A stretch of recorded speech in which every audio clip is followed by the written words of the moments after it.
నీ పెళ్ళాం ఏమైనా తప్పు చేస్తే నీ పెళ్ళానికి చెప్పు చాలు. ఆ పిల్ల చేసిన నిజంగా తప్పే అయితే ఆ పిల్ల ఆ తప్పుని సరిదిద్దుకుంటది. మళ్ళీ ఆ పొరపాటు చేయకుండా జాగ్రత్త పడుతుంది, అర్థం చేసుకుంటది. అంతేగాని నీ పెళ్ళాం చేసిన పొరపాట్లని నీ ఇంట్లో అందరికీ చెప్పాల్సిన అవసరం ఆవగింజంత కూడా లేదు. మీ అమ్మకి, మీ నాన్నకి, మీ అక్కకి, మీ అక్క మొగుడికి, మీ అక్క పిల్లలకి, మీ అక్క ఇంట్లో ఉన్న కుక్క పిల్లకి, మీ అక్క ఇంట్లో పని చేస్తున్న పని మనిషికి, వీళ్ళందరికీ చెప్పాల్సిన అవసరం ఏమున్నది? నీ పెళ్ళానికి ఒక్కదానికి చెప్పుకుంటే చాలు, ఆ పిల్ల సరి చేసుకుంటది, నెక్స్ట్ టైం రిపీట్ చెయ్యదు. కానీ మీ ఇంట్లో అందరికీ చెప్పుకుంటే ఏం చేస్తారు తెలుసా? ఆ పిల్ల సచ్చేదాకా సంపదింటారు ఆ పిల్లని. ఎందుకు బతికుందంద్రా దేవుడా అని విరక్తి కలిగేటట్టు మాట్లాడతారు.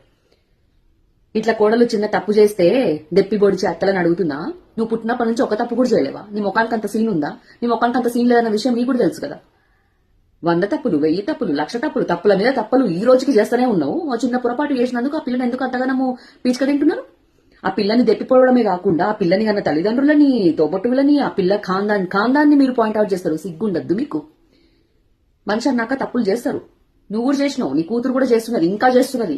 ఆ పిల్లని, ఆ పిల్ల తల్లిదండ్రులని దెప్పిపోవడం కూడా ఒక తప్పే. ఆ తప్పని తెలిసినా సరే చేస్తారు మీరు సిగ్గుశరాలు లేకుండా. అండ్ పెళ్ళాం చేసే తప్పుల గురించి తల్లిదండ్రులకి, అక్క చెల్లెళ్ళకి, అన్నదమ్ములందరికీ చెప్పుకునే మొగుళ్ళకి కూడా మీరేమైనా కాలర్ ఎగరేసుకొని గ్రేట్ ఫీల్ అవుతున్నారా? సిగ్గుపడి ఉండ్రి కొంచెం. మీరు చేసే పొరపాట్లు ఆ పిల్ల బయట చెప్పుకుంటే ఆ లిస్టుకి హద్దు ఉంటుందా? ఆలోచించుండి. ఒక పని చేసే ముందు కొంచెం ఈ మైండ్ లో కొంచెం గుజ్జు పెట్టి దాన్ని ఫిక్స్ చేసి చెయ్యండి. కట్టుకున్న పెళ్ళామంటే నీలో సగం. ఆ పిల్లని బ్లేమ్ చేస్తున్నావు, ఆ పిల్ల సిగ్గు తీసుకున్నావు అంటే నీ సిగ్గు నువ్వు తీసుకున్నట్టే. ఆ విషయం తెలుసుకోండి ఫస్ట్.